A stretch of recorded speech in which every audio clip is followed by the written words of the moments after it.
pessoal, sejam bem-vindos a mais uma edição do nosso Do Lado de Cá, o podcast que a gente faz aqui, eu, Nando Gross e Juremir Machado da Silva.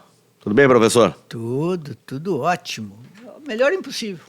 Uma análise sobre Tá bom assim. o melhor impossível pela grande classificação colorada, eu imagino, na Libertadores da América. O Nacional jogou uma partida de luxo, um primeiro tempo de luxo. O segundo tempo foi nota 7, mas o primeiro tempo foi nota 10. Então tá ótimo. Bom demais. Para quem não acreditava no Internacional, Tá crescendo. tá crescendo, tá aí, Tá né? crescendo. Só falta fôlego ainda. Tá certo que ali pelos 20 minutos do segundo tempo... Cansa. Estavam Mas aí cansados. tem que usar o banco. Hoje o programa seria uma espécie de reunião de pauta, né? A turma da redação, né? O nosso presidente Luciano e o homem da comunicação, o Gilney, né? Aqui para a gente falar um pouco, né, das internas. O Luciano é gremista, né? Ah, não faça. Assim, tava lá no Beira-Rio, bem Não, parceiro. a informação que eu tenho dos bastidores é que Tá até de vermelho aqui, ó. Tem 3 colorados aqui e um neutro. também é colorado, Gilney? Ou tu é o neutro? Nasci colorado. Ah, pensei que eu queria saber. Só olhar para ele tu já vê que é o colorado. Eu nem sabia. Aqui- Mas não hesitei. Aqui, se fizer uma pesquisa, eu te garanto que vai dar mais colorados do que gremistas. Aqui no sindicato, Aqui diz? no sindicato. Pelo menos na... Mas não é um critério, né, na hora do Não. cara entrar na diretoria. Não sou eu. Não tem a- não tem que Não é mostrar- pelo menos explícita. Não tem que mostrar a ficha. Não, já tivemos até presidentes gremistas aqui. Tiveram. De valor. Do O sindicato, não. Jimenez é colorado, né? O antigo O presidente. Fortunati é gremista. Bolsonaro, Juberlei, gremista, bem gremista. Livio Colorado. Olívio Colorado, Mauro Colorado, Jimenez Colorado. É, a maioria é colorado. O sindicato ele é de quando? 1933. É 33, é? É, já é bastante tempo. 90 anos. 90 anos, já fez? Já fez. Foi uma festança. Esse é governo Vargas, né? 33. É. 18 de janeiro. E aí teve festa? Pô, teve muita festa. Teve festa aqui e no terreno do nossa futura segunda sede, né? Ali na Riachuelo fizemos shows, fizemos evento... Vai ter outra solenidade sede? aqui. Vamos ter uma outra sede. E segunda o sede. que vai ter na outra sede? Bah, por onde eu começo? Começando pelo estacionamento, que é uma demanda represada aqui eternamente no centro Vai de ter Porto um Alegre, né? estacionamento? Mas o projeto é vários andares com espaço cultural, Uma auditório, nova sede do sindicato. Do sindicato. Isso. áreas internas também do sindicato para poder Tá, mas tu ampliar. não vai fazer que nem o Grêmio, que saiu ali do Olímpico, numa região central, e foi lá pra Arena. Não, Onde é que ninguém vai está ser o- falando em sair. O sindicato aqui, a Casa dos Bancários, é a Casa dos Bancários. Eu estou falando em Lá é segunda uma sede, não em sede nova social, sede cultural. Tá. sede. É um complemento. Aqui pertinho, na Riachuelo. Sim, umas quadras daqui. Não, assim ó, o terreno já foi comprado aqui há uns 8 anos. faz tempo. Uns 8 anos, né? É isso, Faz mais tempo. ou menos. Até olhei ontem, o preço inicial do terreno tá lá ainda no balanço. Só pode reajustar se fizer uma Exatamente. avaliação, né? Uma nova avaliação Já lá. estão construindo? Não, assim, Não, ó, tá em projeto. era isso que eu ia falar. O Jimenez foi até 2020, né? Quando o Luciano assumiu, veio comprar. Na verdade, esse fundo que a gente está reservando há bastante tempo já é para construir uma nova sede, tá? Não quer dizer que a gente vai trocar a área administrativa do sindicato, não vai deixar de ser aqui. A ideia, então, era lá em 2020 de construir uma nova sede. Mas como veio a pandemia, a gente represou, né? Esse projeto já tem uma maquete do que vai ser o prédio, mas a gente ainda não deu início mesmo na questão da contratação. Como e é que tal. funciona a questão de poder de decisão, essa coisa, sistema hierárquico no sindicato? Tem o presidente, tem os diretores, tem um conselho de gestão. Como é que funciona, Luciano? Então, o sindicato ele tem hoje 15 diretores executivos, o presidente mais 14, cada um nas suas pastas, cultura, esporte, saúde, jurídico, enfim, Só pra- comunicação. Esses já entram, a nominata é antes, já na eleição, ou Isso. são depois nomeados? Não, é antes na eleição. Antes da já eleição. aponta Todo mundo quem- sabe o nome de todo mundo. Exatamente. E Ninguém, aí, então, pode ser demitido. Todo mundo tem mandato? o uso exatamente, tem instabilidade por ter mandato sindical, né? E a diretoria, ela tem a diretoria executiva, que geralmente toma as decisões no dia a dia do sindicato, mas tem outras instâncias superiores. A diretoria plena, por exemplo, todos os diretores do sindicato estão acima da executiva, de tempos em tempos são chamadas as plenas. E, claro, qualquer assembleia de base convocada com todos os sócios podem participar, ela é soberana sobre qualquer outra instância da entidade. Então, tem os caminhos, né? Por exemplo, já aconteceu no passado, no sindicato, inclusive, de alguma decisão ou algum caminho adotado pela diretoria por decisão interna não ter a concordância majoritária da base, e até o estatuto ele prevê um mecanismo de que, com um número que eu não me recordo agora de assinaturas, pode vir da base um pedido de assembleia que a diretoria do sindicato é obrigada a fazer e pode muito bem rever, inclusive, decisões da diretoria. Esse fundo, por exemplo, que foi criado lá atrás para patrimônio, ele foi decidido numa assembleia. Foi decidido na Assembleia que os recursos da venda de outros patrimônios que o sindicato tinha no passado, lá na Malcom, no edifício Cacique, que foram vendidos alguns anos atrás, seriam destinados para a construção de uma nova sede. Sim, não pode chegar um novo presidente lá, não, esse recurso eu vou pegar e vou fazer tal coisa. Isso já está destinado, é para isso. Exatamente. Só se tiver uma nova Assembleia. Mas assim, ó, esquematizando bem simplificado a hierarquia, né? Como o sindicato ele é presidencialista, então a gente tem um presidente que tem poder de decisão. Né? Abaixo dele fica a diretoria, que tem uma diretoria executiva que está acima do presidente no caso de uma decisão que não tem um acordo unânime. Não tem consenso. Né? E depois vem a plena, mas, na verdade, quem é soberano mesmo é a Assembleia. Se tiver uma Assembleia de bancários... Por exemplo, para comprar um novo terreno, fazer um novo prédio, é a Assembleia que decide ou precisa a chancela da Assembleia ou a direção? A gente já fez, foi o que a gente já fez. Para criar esse fundo foi feita uma Assembleia, decidido, então, que parte do superávit que o sindicato tem anualmente, ou que vinha a ter, ou tem, né, ou vai ter ainda, uma parte então deslocada para esse fundo para a construção dessa nova sede. Mas, como em qualquer entidade ou qualquer espaço organizadamente representativo, né, a diretoria tem autonomia, tendo consenso na diretoria, as aplicações dos recursos vão sendo direcionados normalmente pela diretoria do sindicato. Sim, senão não toca o dia a dia, né? Agora, para de 4 em 4 anos tem eleição, e se não estiver sendo a grande questão, Luciano, é a seguinte... A contento... A base troca a diretoria do sindicato. No sistema presidencialista, o Luciano, presidente, tem mais poderes do que o Lula junto ao Congresso, porque se o Congresso não quiser, o Lula não faz nada. Eu quero saber se tu tem mais poderes do que o presidente. Não, a diretoria executiva está acima do presidente. O presidente coordena a executiva, mas as decisões são tomadas pela diretoria colegiada. Então tu entende bem o que passa o presidente da República. Claro, tem que articular, conversar com todo mundo, organizar maiorias. É o mesmo processo em nível micro. É uma boa escola, inclusive, o sindicato de política, né? O que acontece, né? O presidente pode fazer ad referendo. Quer dizer, ele pode tomar uma decisão agora e essa decisão depois tem que transitar entre a diretoria executiva. Claro que corre o risco depois de... Uma espécie de medida provisória. De ter uma recusa, mas a gente trabalha para que não tenha essa recusa. Entendeu? Agora, falando sobre a situação atual dos bancários, eu que sou apenas um cliente de bancos, fico observando... Nunca trabalhasse em banco, Jimmy? Trabalhou em tudo já, em banco não? Não, banco não. Mas Juremir, tem o cara mais importante aqui nessa mesa. Eu tenho um irmão bancário na Caixa Federal. O cliente eu sou é tudo. Cliente. O cliente é tudo. Eu sou cliente. Pois é, eu tenho notado que as greves praticamente desapareceram. A Caixa Federal, por exemplo, tinha greve praticamente todo ano. Agora acho que faz uns 3, 4 anos que não tem. O que aconteceu? Por que não é mais necessário? O que mudou que faz com que não existam tantas greves? Salvo se eu estiver enganado, mas eu não tenho visto as greves. Bom, então, vou deixar o Luciano falando, porque ele é o nosso representante aqui no Estado, né, no Comando Nacional. Então ele pode começar esse assunto aí. Me vem rapidamente alguns fatores aí que podem trazer elementos para a gente entender, por que diminuiu aquela tradicional greve anual dos bancários. Um dos motivos, claro, é a mudança na estrutura mesmo do trabalho bancário, né? Tanto por conta das tecnologias, que hoje um banco não para de funcionar necessariamente se pelo menos uma parcela que não seja muito significativa dos funcionários não estiverem no momento trabalhando. O aplicativo continua funcionando, até dar um problema e não ter quem arrumar, beleza.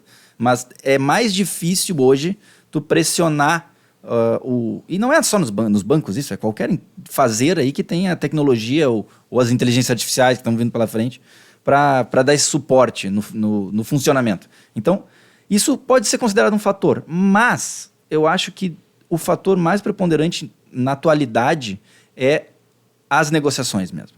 Porque nós, felizmente, na categoria bancária, temos conseguido, ao longo dos últimos anos, das últimas campanhas salariais, em que pese elas tenham se tornado bianuais nos últimos tempos, né? Temos acordos de 2 anos nos bancários agora, a nível nacional. Bueno, as negociações elas têm sido eficientes, têm sido efetivas. E eu atribuo isso principalmente à unidade que a categoria bancária tem a nível nacional no Brasil. Poucas categorias no Brasil e poucos sindicatos de bancários no mundo, inclusive, têm a capacidade de união que nós conseguimos construir ao longo das últimas décadas na categoria bancária. A gente tem hoje um comando nacional que é quem negocia com os banqueiros, com todos os bancos ao mesmo tempo.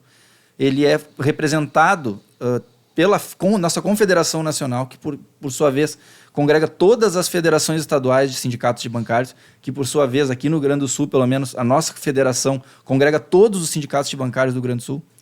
E esse Comando Nacional, ele, além da confederação, ela tem representantes das federações, tem representantes dos sindicatos principais. Eu sou um dos membros. E na campanha salarial a gente consegue todos os sindicatos do país, praticamente, estarem na mesa com uma representação da Federação Nacional dos Bancos, que também representa todos os bancos, inclusive algumas cooperativas e alguns bancos de fomento. Ou seja, a gente tem uma negociação praticamente equilibrada. A gente consegue dialogar com todos os bancários do país, seja para fazer um tuitaço, seja para fazer uma paralisação, seja para fazer qualquer tipo de movimento em que pese também, apesar de a gente não ter mais essa coisa parou todo mundo, cruza os braços, o banco para. Bom, essa ferramenta de pressão ela não está mais na ordem do dia, mas tem outras. Tem o risco de imagem dos bancos, que os bancos se preocupam muito em parecer legal. Pô, quantos milhões os bancos gastam em marketing e propaganda por ano, ou por mês, dá para dizer até. Então, qualquer coisa que arranhe a imagem de um banco hoje é muito caro para os bancos. Mas diminuiu muito o número da categoria, pelo menos o número de bancos caiu muito, né? Médio. Até tem muito banco digital agora, pulverizado por aí, que tem aumentado nos últimos anos o número de instituições financeiras. Isso tem aumentado. Sim. Teve uma queda nas últimas décadas, mas tem aumentado. Agora, o número de bancários não tem diminuído, não. Ele tem mudado muito o fazer. A última pesquisa que o DIESE, Departamento Intersindical de Estatística, fez e nos apresentou sobre a categoria bancária no Brasil, mostrou que os números de bancários não têm diminuído. Pelo contrário, em alguns momentos tem até aumentado. O que muda os fazeres. O número de gerentes nos bancos é maior do que o de escriturários hoje em dia. Muitos bancários, cada vez mais bancários nas áreas de TI, como personal bankers, que é uma espécie de bancário autônomo que presta serviço para bancos, mas trabalha no sistema financeiro. E um dos grandes desafios que nós temos hoje na categoria bancária, inclusive, é discutir o ramo financeiro. Porque o bancário, funcionário do Itaú que bate ponto. Bom, isso diminuiu. Agora, o trabalhador que está prestando serviço para o ramo financeiro e fazendo a roda da economia girar, esse número até tem aumentado. Mas esse é um prestador de serviço, é um cara com CLT, com tudo, que não pode ser do sindicato, é um bancário, enfim, como é que eu coloco ele? Coloca ele como do ramo financeiro. E esse é um debate que nós temos feito em outras categorias também, na categoria bancária. Mas é PJ, é um desafio. MEI, é uma coisa assim. Tem MEI, tem PJ, tem terceirizado, tem quarteirizado, tem contratado, tem de tudo, né, num saco de gato que compõe o ramo financeiro. Sim. E um desafio que a categoria tem hoje é buscar a representatividade sobre esse todo. Porque sim, hoje os sindicatos dos bancários, na sua maioria, representam um recorte. Inclusive, os bancos se utilizam de uma série de mecanismos para jogar, por exemplo, determinado setor dentro do banco é representado pelos comerciários. Determinado setor dentro do banco é representado por um outro sindicato. Para também a velha lógica do dividir para conquistar, né? Mas isso é um desafio que está colocado para a categoria bancária, se reinventando para enfrentar esses novos tempos que vêm com a tecnologia e com a reforma trabalhista, de certa forma, abrindo várias portas para essa reestruturação. Acho que se agrega isso diretamente na resposta, na pergunta do Juremir, é que também a dinâmica, né, de negociação ela também teve uma mudança significativa, né, que é tentar negociar a exaustão. Ou seja, tu tem uma pauta, tu tem um acordo pré-definido e se vai até o final para ver se a gente consegue chegar no consenso daquela pauta. Chegando-se no consenso dessa pauta, é assinado por ambas as partes. E nos últimos anos, pelo menos que eu me lembre, né, apesar de a gente chegar lá nos 45 minutos do segundo tempo, né, a gente tem assinado isso com todas as garantias. O bancário, desde a reforma trabalhista, que a gente achava que era muito ruim e ainda continuamos achando ainda que é muito ruim para os trabalhadores, né, a categoria bancária não sentiu essas mudanças. Por quê? Porque a gente tem um acordo nacional, né, firmado com os bancos, que garante, né, uma pauta ampla, tanto a nossa convenção nacional, como as específicas, no caso aqui do Banrisul. Então a gente tem mantido isso, por isso que a gente acaba não chegando lá naquilo que seria o extremo, né, Juremir, de fazer parar as agências, ter as greves, né? Acho que essa dinâmica foi dada, né, E apesar dos bancários talvez não sentirem isso, mas isso tem dado uma tônica diferente na cidade, porque tu não tem mais as greves de bancários, né? A não ser quando tem uma manifestação, como foi o caso das portas eletrônicas, então, que daí são coisas fora da nossa convenção. Mas Encerrou o assunto das portas? Não vai encerrar tão cedo. Mas elas estão aí funcionando, né? Mas não encerrou ainda estão tentando tirar. Essa disputa ela está em vários âmbitos, né? Tem nas câmaras de vereadores, Brasil afora, essa discussão acontecendo, como a gente teve aqui recentemente em Porto Alegre. Tem projetos de lei para tudo quanto é lado, em todos os sentidos de opinião política a respeito. Nas assembleias legislativas, tem aqui no Rio Grande do Sul um projeto defendendo estadualmente as portas giratórias. E tem a FENABAN, a Federação Nacional dos Bancos, trabalhando forte com toda sorte de camadas políticas da sociedade, tentando derrubar leis e modificar uma série de questões aí, até que tocam, beirando a Constituição, para retirar as portas giratórias. Tá? O embate está dado em todas as esferas, inclusive nas campanhas salariais aparece. Nas negociações, na última, os banqueiros já trouxeram para a mesa que queriam que nós concordássemos com a retirada das portas giratórias em troca de outras coisas na negociação. Mas não passou e esse debate ele vai pela frente ainda. A gente já fez até um programa aqui com você sobre isso. O problema dessas portas é que os bancos gastam muito com a estrutura, porque tem sempre uma pessoa ali junto da porta, um guarda, como a gente diz. É isso ou eles acham que a porta, digamos assim, constrange, dificulta a entrada do cliente, que a porta incomoda? Qual é o problema deles, afinal de contas, com as portas eletrônicas? Eles alegam tanto a questão de constrangimento do cliente quanto a de custo. Trazem muito para a mesa o argumento de que, se tu olha, não é justo, porque as cooperativas não são obrigadas a ter, por exemplo. Então, apesar que algumas têm mesmo não sendo obrigadas, que é o caso do Sicredi. Agora, eles alegam que a competição é desigual com a concorrência. A resposta é sempre a mesma. Tá bom, a gente faz uma lei e obriga as cooperativas também, porque é uma questão de segurança, de proteção da vida.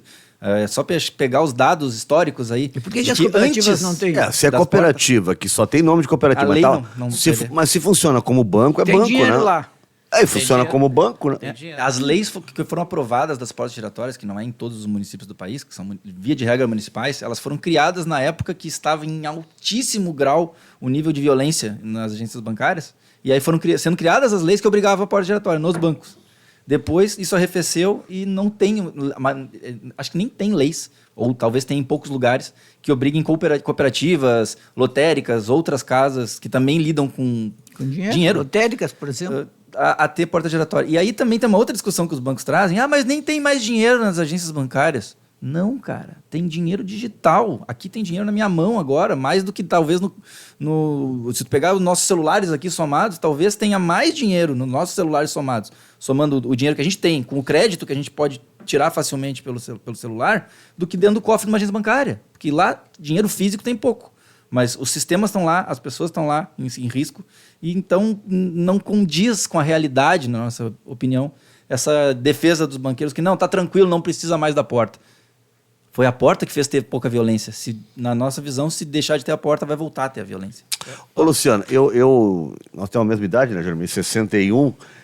Meu pai trabalhou no Banrisul nos anos 60. E eu lembro, assim, quando eu era menino, era sonho de muita gente o concurso pro Banco do Brasil, porque pagava muito bem, era o sonho de todo mundo, né? Um cara lá de Livramento que passou no concurso do Banco do Brasil, as gurias queriam casar com ele. Eu tenho um primo que se formou engenheiro e passou no concurso do Banco do Brasil, nunca foi engenheiro, trabalhou a vida inteira no Banco do Brasil. No Banco do Brasil, Banco do Brasil. Porque eu não sei se a Caixa Federal também tinha esse mesmo padrão, né? Mas eu lembro, era menos, né? Lá para trás, não. Lá para trás, não. Pois é, isso que eu queria colocar, isso se mantém, essa coisa do banco público ter esse status, se pagar mais e tal, ou terminou isso? O que existe ainda hoje, e eu poderia dizer no interior do Estado, né? O status, né, do gerente. O gerente do Banco do Brasil ainda ele continua sendo uma autoridade, né? Salário é bom do gerente? No município. Tá, mas a autoridade não paga supermercado. Quero saber em termos de... Mas isso é importante que o Junei está falando. Não é isso. Eu acho que no nível de gerência, né, é um salário diferenciado em relação à maioria dos trabalhadores. Então, paga o supermercado. Não sei como é que se paga agora. Não, mas eu digo em relação a um gerente de um banco, o cara que tem o mesmo cargo que não seja banco público, por exemplo. Há uma diferença ou tá numa mesma faixa? Por exemplo, o cara que é do Santander, do Itaú, entendeu? É porque antes, eu lembro, o cara do Banco do Brasil parecia... Claro, eu nunca fui bancário, mas eu tinha... O meu pai trabalhava no Banrisul nos anos 60 e era quase Banco do Brasil, era uma coisa, né, diferenciada, eram os chamados bancos públicos. Né? Não, mas isso mudou bastante. Isso antigamente tinha, sim, sobretudo no Banco do Brasil, essa diferença em relação aos demais, mas hoje em dia está muito parelho. Muito por conta também do processo de abertura de capital das empresas públicas, tanto o Banco do Brasil quanto o Banrisul, quanto essa discussão que tem na Caixa. O nivelamento ao mercado, seja dos salários, seja dos serviços, ele hoje em dia está muito parelho. A gente acompanha ali o nível salarial dos privados e dos públicos, isso nivelou. Antigamente tinha essa diferença, mas hoje quase não vê mais. O que pode mudar Meus tios eram da falecida Caixa Econômica Estadual. Sim. A família inteira ali que trabalhou ali, meus 2 tios. O que pode mudar em relação à questão do salário de um banco para outro é a questão da remuneração variável. Pode ser que nos dos CEOs. Nos bancos privados talvez tenha um bônus maior para receber. Quem vende mais. Exato, é quem vende mais. Então, quem atinge metas. Tem essas diferenças. Mas existe... Tem uma padronização, talvez. Existe tipo no jornalismo ou no radialista, né, que tem lá o piso da categoria. Então tem um piso salarial para todos e tem, por exemplo... jornalista, tem um piso que é para a função de repórter, um piso que é para a função de editor, um piso para a função de produtor executivo no rádio. Isso existe, né? Ou cada banco tem o seu plano de carreira? Tem o piso geral, isso sim, o piso mínimo que todos os bancos cumprem, que está na CCT, Nacional da Categoria. Quanto alguns valores referenciados, não me lembro exatamente, podemos pesquisar. 2.900 inicial, depois de 90 dias, né? Passa para 13.200. O inicial é o e mais as vantagens. O cara entra o quê? Escriturário? Escriturário, E aí tem algumas poucas funções, como por exemplo a de caixa e alguma outra que está previsto no acordo, o piso da função, mas dali para cima é cada banco com o seu plano de carreira que determina. Inclusive é interessante que se tu olhar, na maioria das instituições, é uma curva geométrica, assim, à medida que vai subindo na carreira, vai aumentando mais. Mas é pouca gente que chega lá em cima. E nisso tem uma grande diferença entre privados e públicos. Nos privados, os CEOs, os diretores, os bambambam, ganham muito mais que nos bancos públicos. Também por uma questão até de fazer público. As empresas públicas não alavancam tanto o teto como as empresas privadas. As empresas privadas vão bem mais em cima, tanto nas distribuições de lucros dos CEOs, quanto nos salários dos diretores e altos cargos. Isso tem mas é lá no topo a diferença. Mas é isso, embaixo alto escalão, é parelho. Alto escalão acho que tem diferença. Agora, na base dos bancários, ela não tem muita diferença em relação à questão salarial. O que pode modificar é se o cara subiu no quadro de carreira do banco A, do banco B, enfim, vai ter todo um processo aí. E a questão de permanecer no banco, né? Geralmente, o que acontece? Em bancos públicos, né, a tendência é de que o empregado fique por um longo tempo. Diferente do turnover que acontece nos bancos privados. Então, quer dizer, tu não tem uma grande carreira, né, num banco privado, porque a tua vida útil no banco, até por uma questão de mercado, né, acaba mudando muito e transitando. Tem muita rotatividade. E é muito criticado isso por nós, porque a gente enxerga ali uma média de que dificilmente uma pessoa fica mais de 10 anos no mesmo banco privado. Vai para o outro, e vai para o outro. Eles fazem esse turnover meio que iniciativa do já. banco, isso. Sim. O próprio banco que tem essa dificilmente, porque as pessoas ascendem mais rápido na carreira e aí saem. No público é diferente, ascende mais devagar. Mas é porque aumenta os salários e aí troca? Sim, começa a ficar caro. Agora, na lógica deles, que a gente não concorda. Jornalista que fazia o papel de advogado diabo sempre. Então, para o cliente, estou perguntando assim, do ponto de vista do cliente, tem realmente diferença entre banco público e banco privado? Ou podia ser tudo público, ou podia ser tudo privado? Vou defender a instituição que eu trabalho, né? Que, segundo as pesquisas, tem as menores tarifas e as menores taxas de juros do mercado, né? Que é o Banrisul. Banrisul. Que é o Banrisul. Tem uma diferença, então. Né? Mas geralmente anda nos mesmos patamares, porque a base é sempre o quê? A taxa de juro do país, né? Hoje nós temos uma taxa de não juro... dá para tu chorar no Banrisul, baixar a taxa aquela de remessa quando o YouTube me paga. Estamos R$180 de taxa, Júlio. Independente do valor. Se o YouTube te pagar R$190, eles te tomam 180. Aí não, tu tem que falar com o teu gerente de conta. E não dá o gerente pode mexer nessa taxa? Tu pode tentar, né? Não, isso eu já tentei, ele me deu um 7,1, que essa taxa era do banco e tal, que não dava para mexer. Mas eu vou insistir, se tu tá me dizendo, eu já falei com o Gilney. É por lá. Tá? Gilney falei com o Gilney. E tu tem poder na casa. Mas assim, eu fico pensando, a questão monopólio, tá? Vamos partir disso. Monopólio nunca é bom em nenhuma área. Nem monopólio privado, nem monopólio público. Eu sou obrigado a sempre defender que os bancos públicos eles têm, antes de qualquer coisa, uma importância política na sociedade para ser um regulador do mercado.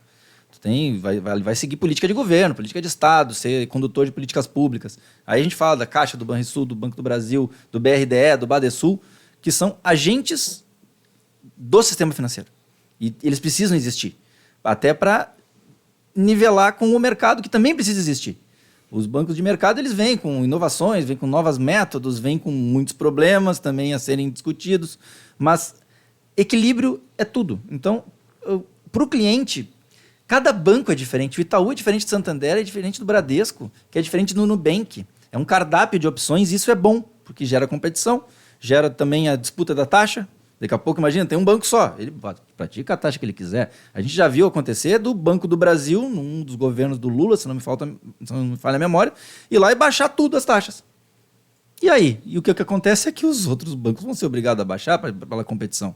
Então, do ponto de vista do cliente, o Banrisul é diferente da Caixa, é diferente do Banco do Brasil. O Banco do Brasil ele pega um segmento diferente da clientela, um pouco mais de alta renda. A Caixa já tem mais um papel social mais marcado, atende todo mundo. O Banrisul tenta ficar no meio, jogando com segmentação, inclusive, de agências na rede, que umas são setores e agências que atendem alta renda, outras que atendem mais todo mundo. Então, é difícil comparar, assim, qual que é mais ou menos? Depende do segmento, da proposta da instituição, qual é o público que aquele banco quer trabalhar, e aí o cliente vai poder escolher, isso é bom também. E é assim, ela parte sempre de um parâmetro, né? Porque tu tem o custo, né, para captar o recurso que é o dinheiro.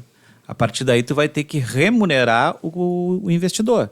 Então eu não posso ir lá e pagar uma taxa maior para quem está depositando e pagar uma taxa muito maior daquela que eu fui lá buscar no mercado. Então tem isso aí. Então parte do que eu vou tentar sempre trazer a menor taxa quando eu estou captando para poder então emprestar a um percentual que vai estar embutido esse pagamento que eu estou captando aqui, mais o custo do banco, mais o lucro, mais uma série de coisas. Então tem uma série de coisas que influencia em relação às taxas. Então isso é... Vocês temem, de fato, a privatização do Banrisul?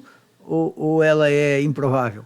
Olha, desde que eu nasci, eu já tenho esse problema em relação à questão da privatização do Banrisul, que está sempre em pauta, né? E a gente passou por um tempo uma turbulência muito grande, né, no governo do José Ivo Sartori, a partir de 2015, e ele fez várias investidas no sentido de tentar privatizar o banco, mas acho que não tinha, sei lá, articulação política suficiente para passar na Assembleia Legislativa.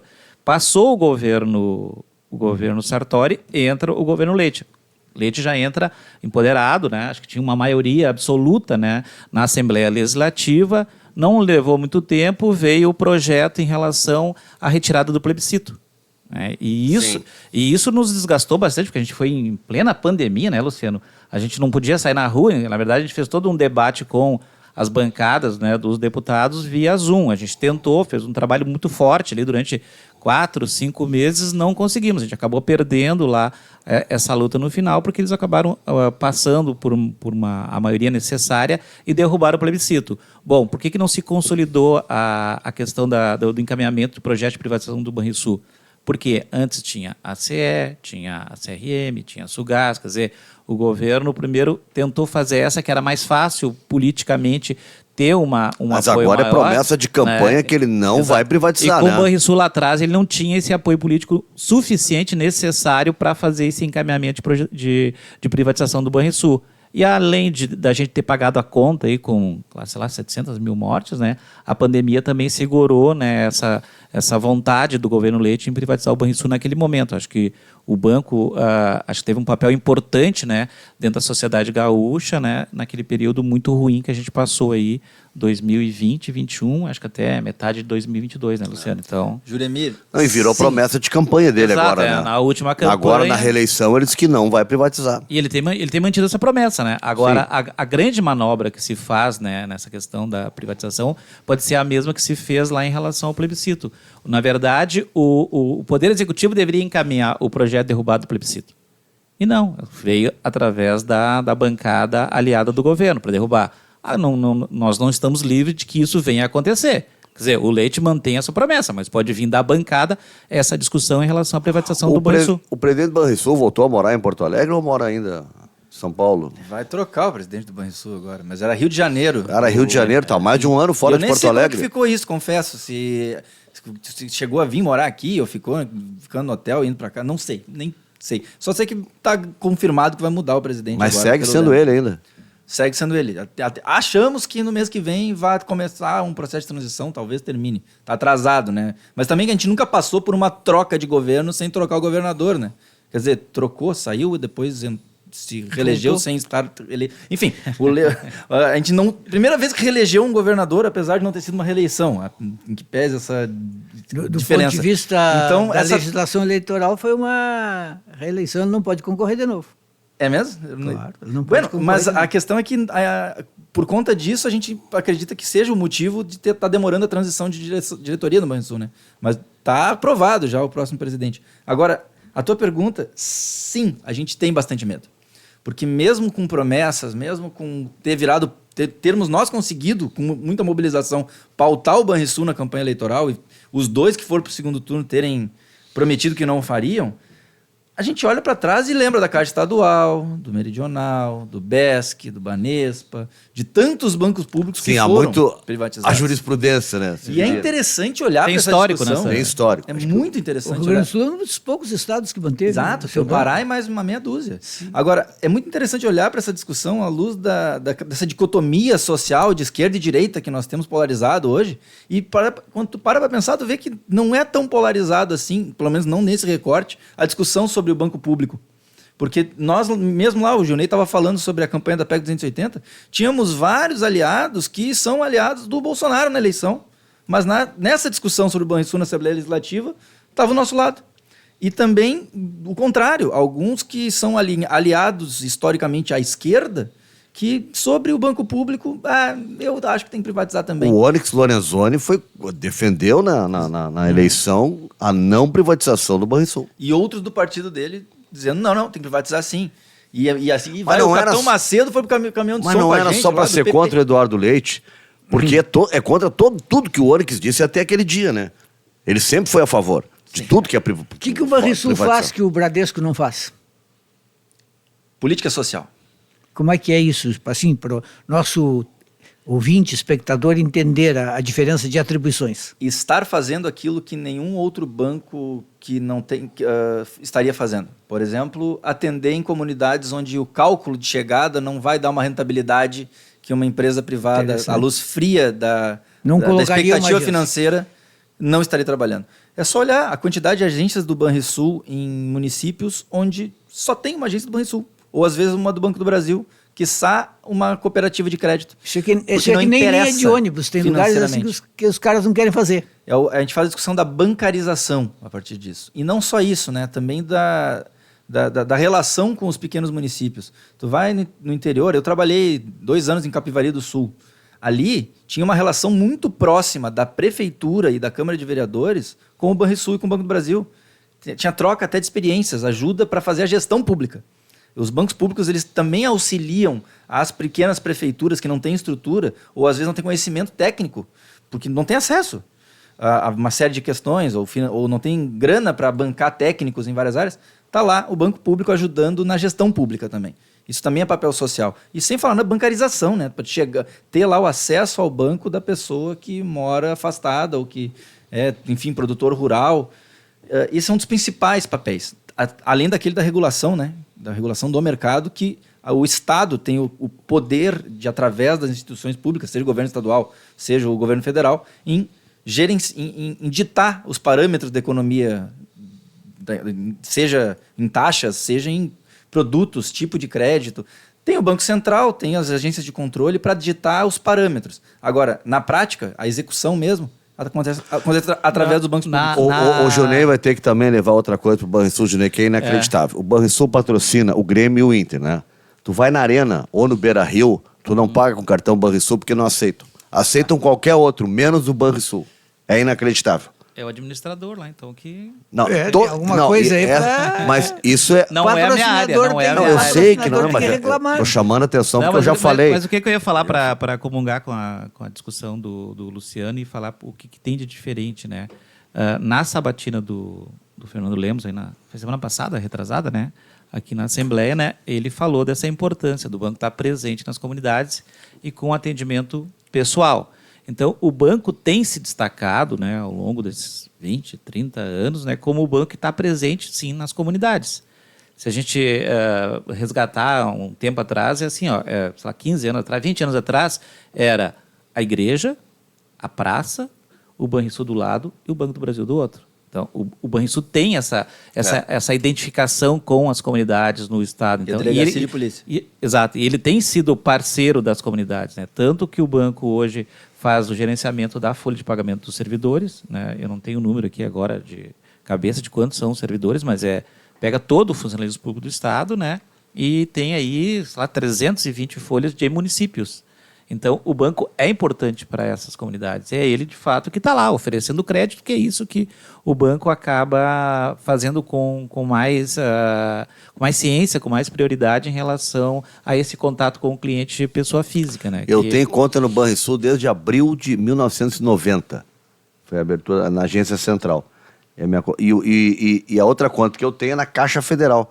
Porque o Banrisul, quando tu viaja para Rio, São Paulo, outros lugares, já é meio problemático.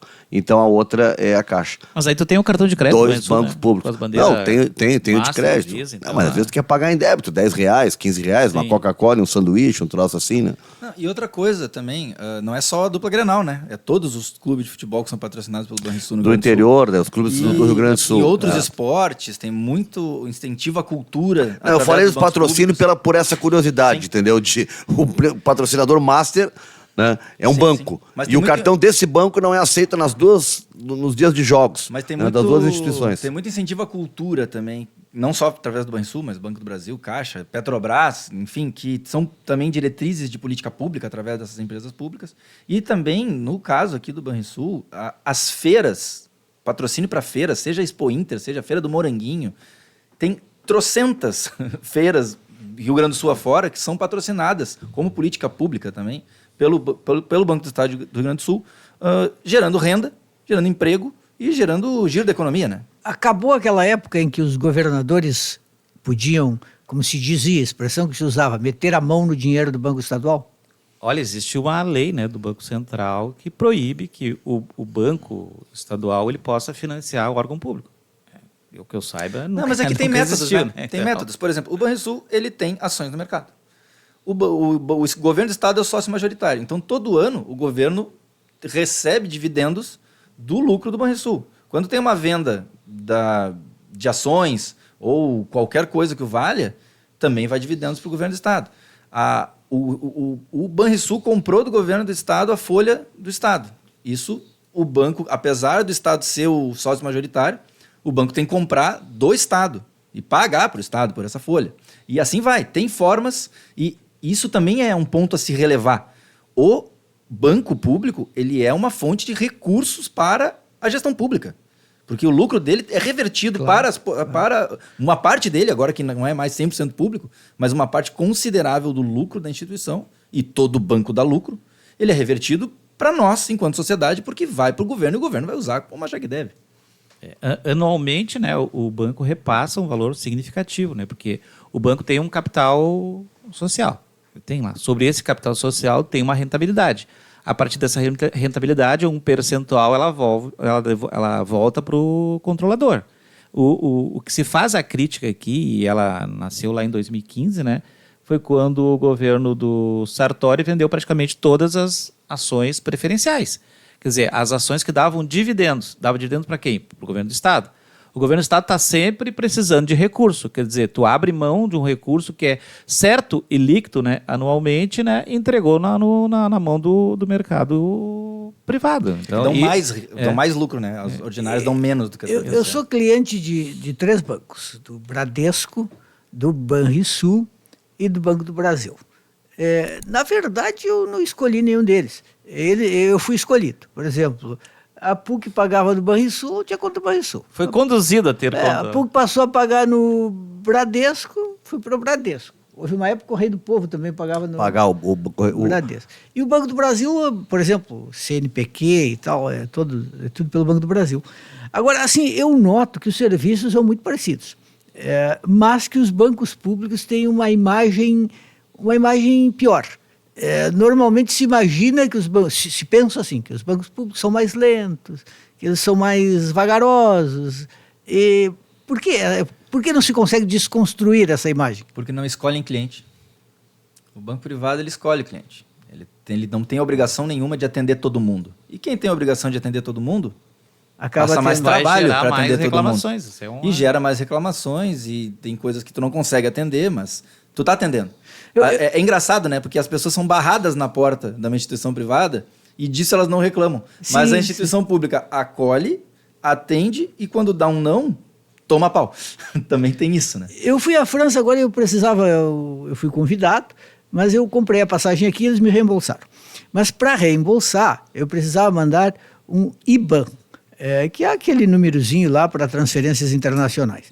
E hoje um IBAN no aplicativo do Banco do Brasil vai ali, pega o número ali e manda. Mas os franceses não aceitam o número assim, eles só aceitam se o número estiver num documento do banco com timbre, um documento timbrado e com os nomes do teu gerente de conta e tudo. Eles também gostam de carimbo lá? Muito, muito. Mas, por exemplo, aí eu liguei para a moça que é a minha gerente de conta do Banco do Brasil, uma hora depois eu já tinha esse documento. Eu fiquei pensando, o Banco do Brasil está muito ágil, muito legal, um serviço bem rápido, bem prestado com simpatia e tudo mais. Mas, se perguntar na rua assim, quem é mais ágil, o Banco do Brasil ou o Bradesco? As pessoas vão dizer o Bradesco. E também tem um pouco de lenda urbana, né? Porque Certamente. como tem esse movimento político presente na sociedade que tem que privatizar os bancos públicos, Claro. também há narrativas forçadas de que banco público é ruim, que banco público não Isso. presta. Pega o Não exemplo do só aplicativo. banco público, né? Serviço público, né? Serviço público em geral, tá? Mas pega o aplicativo do Banrisul ou do Banco do Brasil. É maravilhoso. São de ponta. Funciona bem. São melhores do que outras instituições privadas, inclusive. O Banrisul é premiado internacionalmente Banrisul é muito bom pelo aplicativo. aplicativo, pela área de desenvolvimento de sistemas historicamente muito eficiente. E o atendimento também não é... Se tu for olhar aí reclamações na prática, no PROCON, não é tão grande assim, não se difere das demais instituições. Não tem assim um recorte, públicos aqui, privados... Não. Tem uma homogeneidade nisso. Agora, eu estou notando que a gente está falando bastante de bancos públicos, né? Então, eu acho que é importante fazer algumas aproveitando para saciar a nossa curiosidade de clientes, né? Mas é Eu importante quero falar pontuar... um pouco sobre sindicalismo daqui a pouco. É importante pontuar algumas coisas sobre bancos privados, porque eu notei, eu mencionei antes aqui a questão da importância da existência deles. Qual é o teu banco, Luciano? Para não existência de monopólios, né? Eu sou Banrisul também. Não proprietário. E nós trabalha, lutamos né? muito. Eu sou Banrisul. Nós lutamos muito contra a concentração bancária, que teve uma época que vários bancos privados foram um engolindo o outro, e hoje a gente tem 3 grandes bancos. E como eu disse antes, foram agora surgindo outros bancos fintechs, bancos digitais, está retomando a pluralidade de instituições bancárias no Brasil. Isso é bom. Agora, é importante ressaltar, nós, enquanto sindicato, temos que ressaltar isso todo o tempo, que os profissionais de bancos privados sofrem demais. Sim. São muito massacrados, adoecem violentamente mais do que na média das instituições públicas, porque é isso. Aí tu tá com o mercado privado trabalhando com metas mais abusivas, com pressão maior, com essa angústia de não ter estabilidade no emprego e uma rotatividade grande, um turnover, né, muito alto. Então isso também gera sofrimento psíquico. E o nosso sindicato, ele trabalha parelho para bancários de privados e bancários de públicos. Tanto que o acordo nacional não é o acordo nacional desse ou daquele. Ele é igual para todo mundo. E, por exemplo, se for pegar nosso departamento de saúde, ele atende, na média, mais bancários de privados do que de públicos. O acolhimento é feito mais para esse recorte da categoria. E nós temos um dever de olhar para todos, né? Tu vê a campanha Eu Sou Banrisul, tá bombando, o sindicato está investindo em mídia na campanha de defesa do Banrisul. Agora, isso não quer dizer que o sindicato no seu dia a dia não está atendendo de igual para igual todos os bancários de todos os bancos. Não tem distinção e não tem direcionamento, seja na campanha salarial, seja no dia a dia da defesa e da proteção dos bancários e bancários. Isso é importante ressaltar, porque daí tem dois banho-insolentes na mesa aqui, só fala de público. Mas Luciano, o sindicato em si não reflete essa realidade. Esta sensação de que parece que se dá mais atenção aos bancos públicos é nesse sentido, porque a nossa luta ela tem sido muito grande, né? Para a manutenção dessas instituições, né?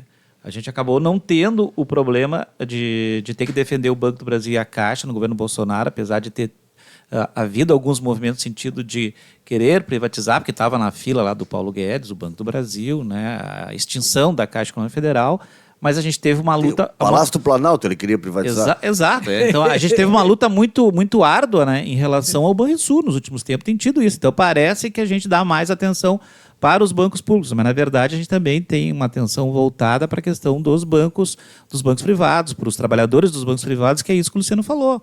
O nosso departamento de saúde está sempre com atendimento. Pelo que eu entendi, saúde mental mesmo, né? Pela pressão, cumprimento de metas, né? essa coisa toda. Todos os tipos de problema que possa existir em relação ao trabalho. As principais metas, assim, o cara tem venda de seguros, o que é mais, assim, que os caras são pressionados? Tudo. Conseguir novos clientes, tudo.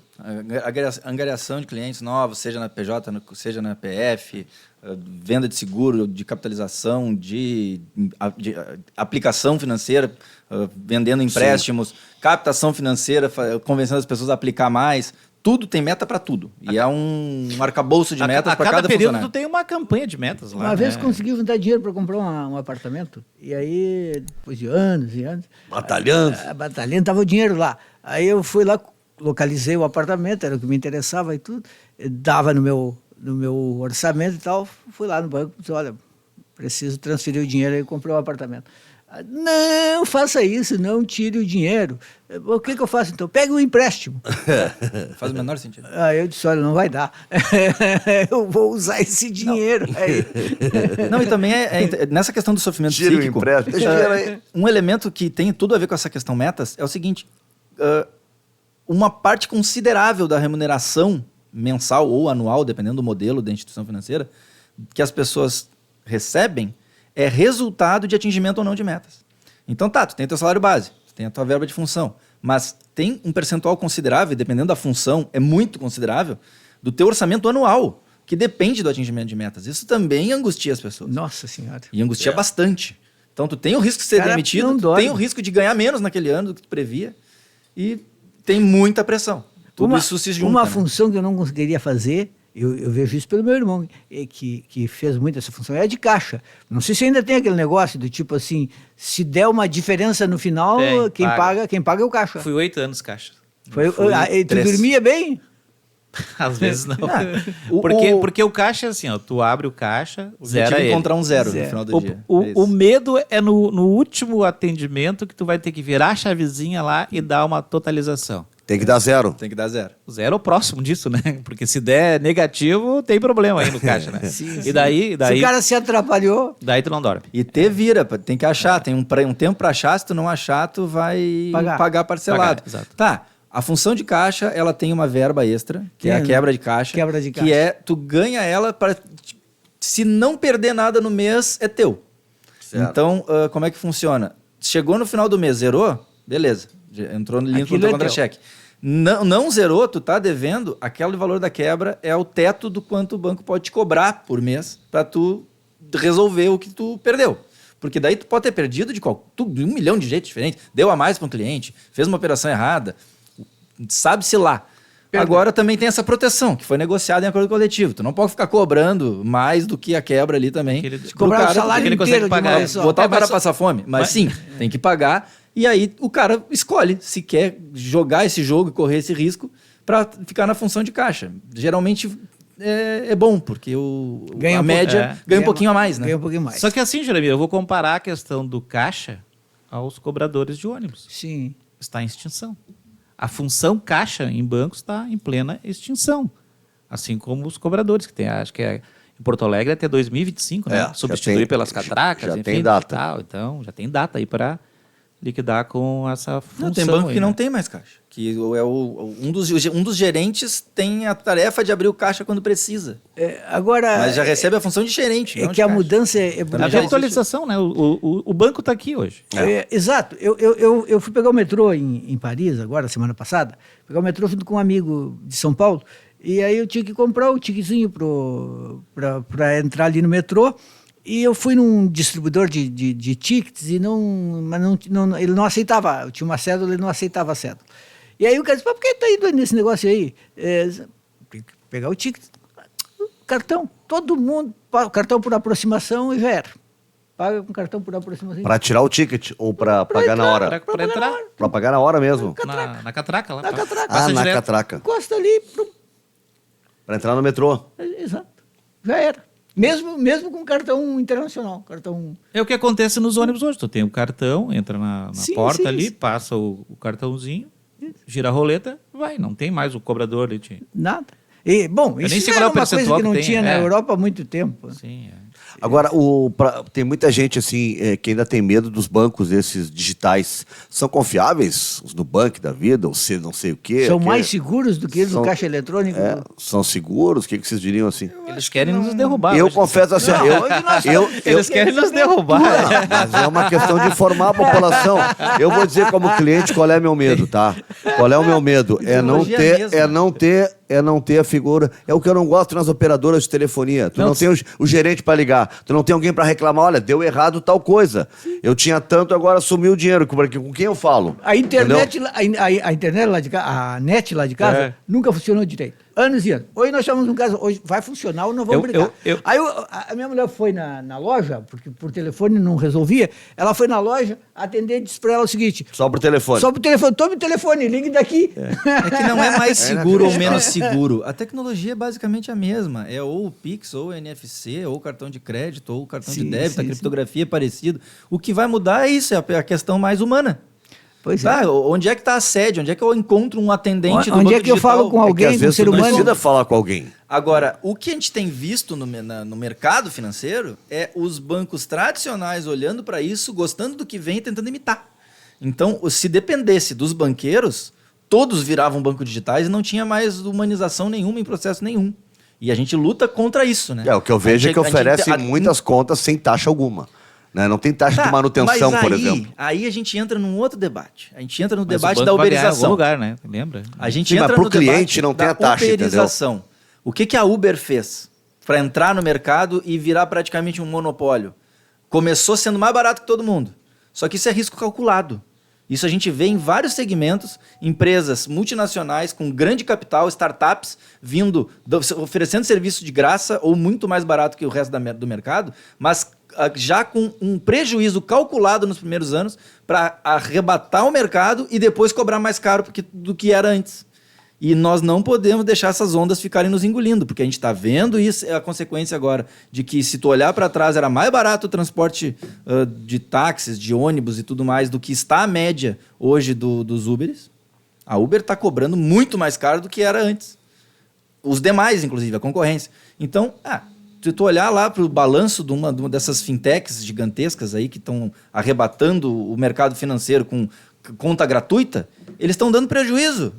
E isso é calculado, é um risco calculado para fazer a mesma coisa. Então, esse debate ele é bem complexo, ele é um debate global, que entra também, a partir dele, outros debates, como, por exemplo, a da taxação de remessas para o exterior. Quanto que a Uber paga de imposto para o Brasil para fomentar as políticas públicas? Nada, ou muito pouco. Quanto emprego gera no Brasil? Pouco. Emprego formal. Tem lá o cara que está trabalhando de Uber. As casas de apostas esportivas não pagam um centavo de imposto até hoje. E aí, os personal bankers... Não geram nada de é um emprego. nome bonito, mas nada mais é que um Personal bancário... bankers. Que é um bancário uberizado, que vai lá, faz uma MEI e presta serviço terceirizado ou quarteirizado para uma instituição financeira tradicional ou não, que pode ser uma fintech dessas, sem proteção trabalhista nenhuma. O que eu ia Isso está tentar, crescendo no mercado bancário. Luciano? E está tudo dentro desse mesmo debate. Mas isso se sustenta a longo prazo?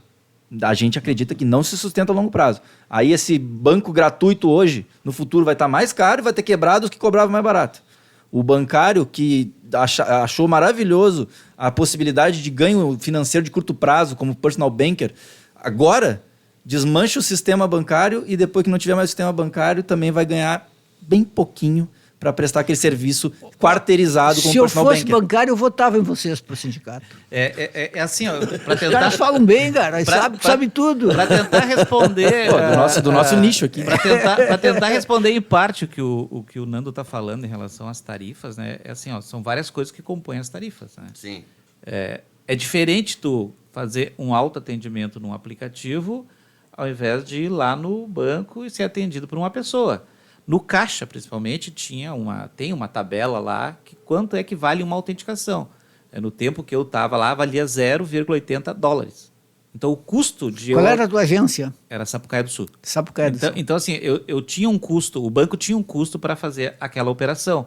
A partir do momento que vem as novas tecnologias, o débito em conta, por exemplo, era centavos, né? Ou seja, ao invés de ser 0,80, era 1 centavo, 2 centavos para fazer o débito em conta. Então, por isso que esses bancos que oferecem esses serviços sem tarifas, eles não têm empregados. O Pix... É isso que o Luciano falou, não tem trabalhadores. Quer dizer, o Banrisul hoje tem 9 mil trabalhadores, né? Um bank, não sei, o banco, por ser mundial, talvez tenha um número significativo, mas os mais próximos aqui talvez não tenham. As fintechs não tenham um grande número de trabalhadores. Então, resolve o problema de um lado, mas cria-se um outro problema social e de emprego do outro. Então, isso. Por isso a pergunta, né? O que eu queria falar do Pix é a questão da cobrança, da taxação do Pix. Se vai acontecer, o que vocês acham ou não. O que eu li é que seria cobrado... da pessoa jurídica. Né? Não da pessoa física. Né? A pessoa jurídica, ao emitir um Pix, ela pagaria uma taxa. Não sei se isso já... Que informação que vocês têm sobre isso? Não sei. Não há nada de concreto. Porque o Pix ele é um serviço. Mas nem nos bastidores, Luciano. O que eles estão falando aí? Não, a gente acha que vai avançar para essa questão da PJ. Porque o mercado ele tem a sua autorregulação, né? Está sendo cobrado pelo próprio sistema que tem alguma forma de ter recurso circulando através disso. Agora, o Pix também é uma tecnologia e toda tecnologia, assim como todas que os bancos utilizam hoje para substituir o fazer de trabalhadores físicos por autoatendimento ou inteligências, essa tecnologia precisa de pessoas fazendo essa tecnologia acontecer. Então, o que nós temos visto é aumentar significativamente, e a todo ano aumentar mais, é a área de TI das instituições financeiras. Cada vez mais desenvolvedores, enfim, pessoas que trabalham com a tecnologia, ou em criá-la, ou em mantê-la, ou em desenvolvê-la, enfim. Porque é a questão do fazer. E é por isso que a gente vê que não tem diminuído o número de profissionais no ramo financeiro. Eles estão mudando de fazer.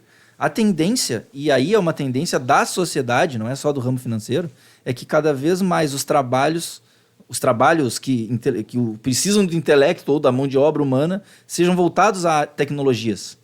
E os serviços, as coisas mais braçais ou mais de atendimento venham sendo substituídos pela tecnologia. Tá, mas, Luciano, eu não sei onde é que a gente vai chegar com isso, mas a gente está vendo esse movimento. Né? Mas assim, ó, o cliente tem que pagar uma taxa porque o banco está tendo um prejuízo com o Pix, é isso? Qual é o prejuízo que está tendo os bancos? Os bancos estão arrecadando menos desde que foi criado o Pix. O que está impactando para a gente estar cogitando um negócio que estava ótimo de não ter que pagar, pelo menos para o cliente era ótimo. Quem faz toda a mediação do Pix é o Banco Central.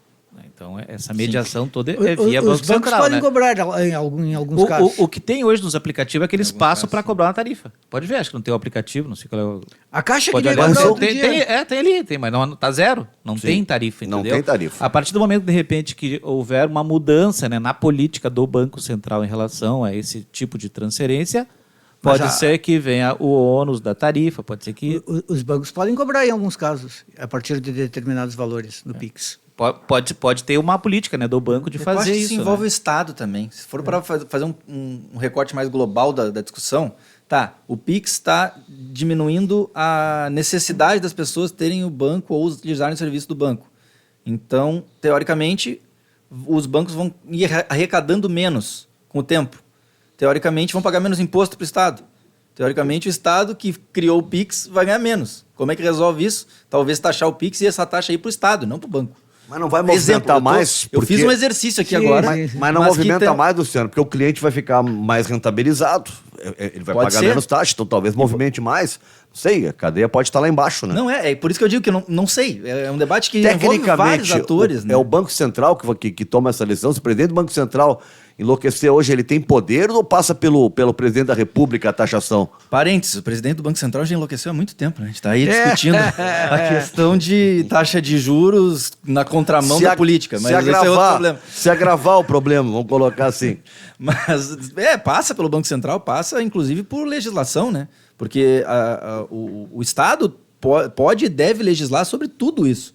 Tanto sobre a taxação das fintechs e das empresas de fora, que hoje não tem, e eu acho que deveria ter. Eu acho que as empresas tinham que vir de fora com igualdade de oportunidades em relação às empresas locais. Porque por que a Nubank ou a Uber tem vantagem competitiva em relação às empresas locais? Isso não se trata de protecionismo, isso se trata de igualdade e de... Sim, se está aqui, tem que se adaptar às regras que estão aqui. Mas aí estão ameaçando que vão sair do país. Whatever. Não deveria ter nem entrado. É o que eu digo das casas de aposta. Vantagem. Se nós 4 criar aqui uma casa de aposta, nós Boa vamos ideia, pagar imposto. boa ideia. Mas nós vamos pagar imposto, Jeremias. Agora, se nós criar ali em Montevidéu, Essa é a proposta, sede em Montevidéu, atuando no Brasil, não paga imposto. Sim, faz sentido. A gente faz a sede em Ribeira. Aí não paga Nando, imposto. E aí volta pro Pix. Olha só, Nando, relaxa. Estado que tem que resolver esse relaxa, não problema. estão cobrando ainda. Relaxa, calma. Quando Não, começarem não. a cobrar, a gente faz até um programa só pra saber por que estão cobrando. Não, Traz nem- especialistas, porque essa área eu não sou muito manso. Não, é que vocês estão aí, são os bastidores, né? Daqui a pouco. Exatamente. Tem algumas informações que a gente não sabe, a gente tem que garimpar Tamo ela tateando tateando pra ver se acha as informações. Então tá, gente, vocês acharam que faltaria assunto? Já passou de Puxa uma hora. vida, aprendemos Sério? pra caramba. Já passou de Faltou uma um hora. assunto, que é voltar lá no começo, duas coisinhas que eu Falar anotei sobre aqui. sindicato não falamos. Quer né? falar Deixamos sobre- pra próxima, então. Eu tentei, eu puxei alguns assuntos Não, do Então, sindicato. mas quando começou próximo. a falar do interesse da conta, tu e do Juremir, daí não deu pra falar. sobre Não tá querendo se comprometer, ultratividade vai do falar com o teu coletivo. gerente, vai falar com o teu gerente pra tentar isso. É que a gente trata as preocupações sobre o enfoque do, cliente, do entendeu? cliente. Duas Somos coisinhas aqui, ó. Ultratividade do acordo coletivo, que é um tema que passou por aqui sem a gente falar dele. Como é que é o A tema? questão dos protestos do sindicato, greve e outras alternativas. Daqui a Ultratividade do acordo é uma coisa que mudou na reforma trabalhista.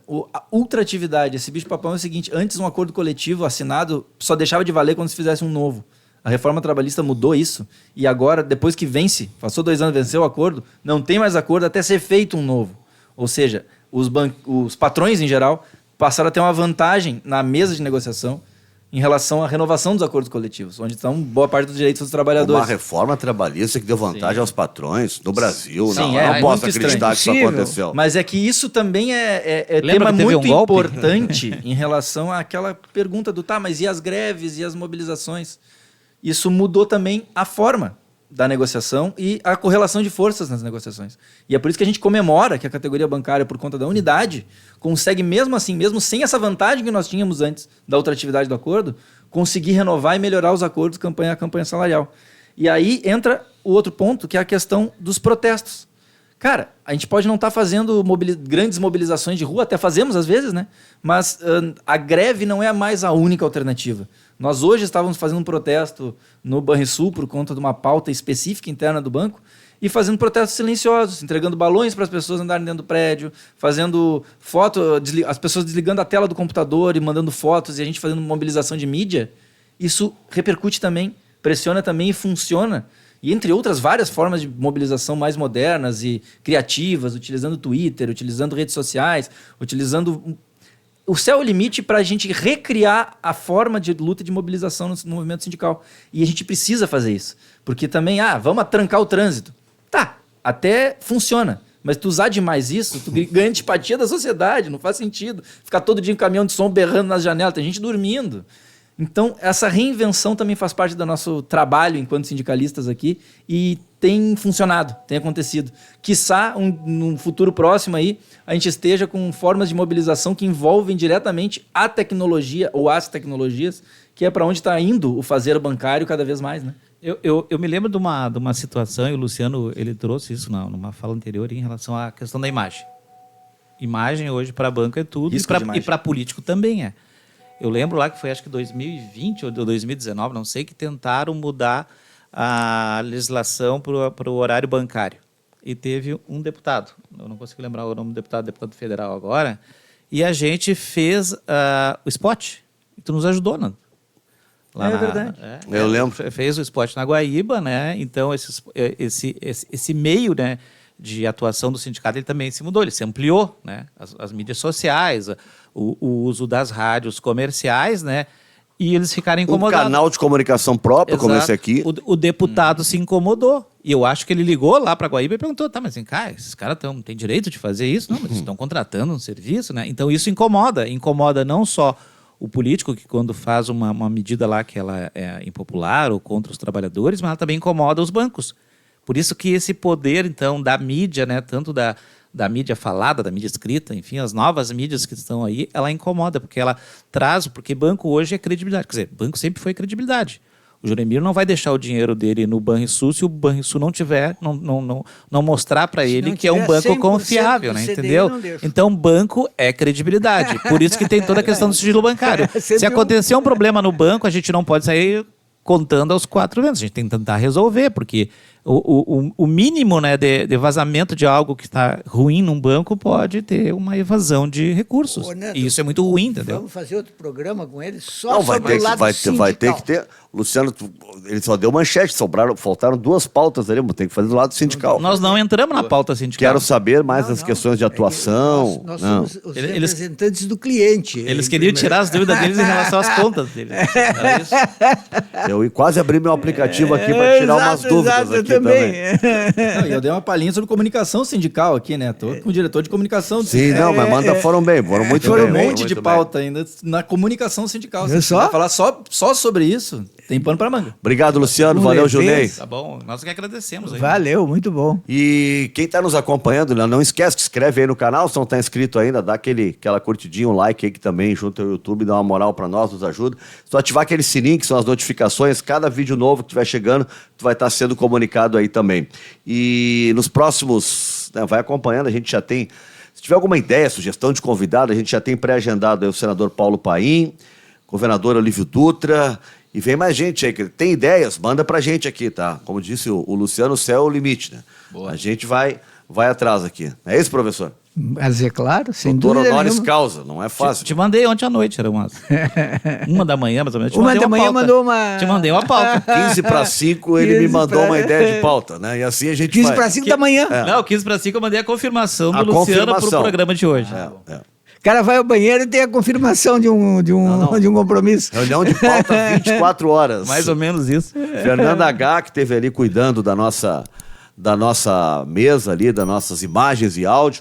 Fernanda que está no YouTube também, né? Pode procurar com as músicas da Fernanda, composições autorais. Fernanda H é A-G-A-H. É isso, né, Fê? É isso. Isso aí, tá bom? A gente volta. Valeu, tchau, tchau.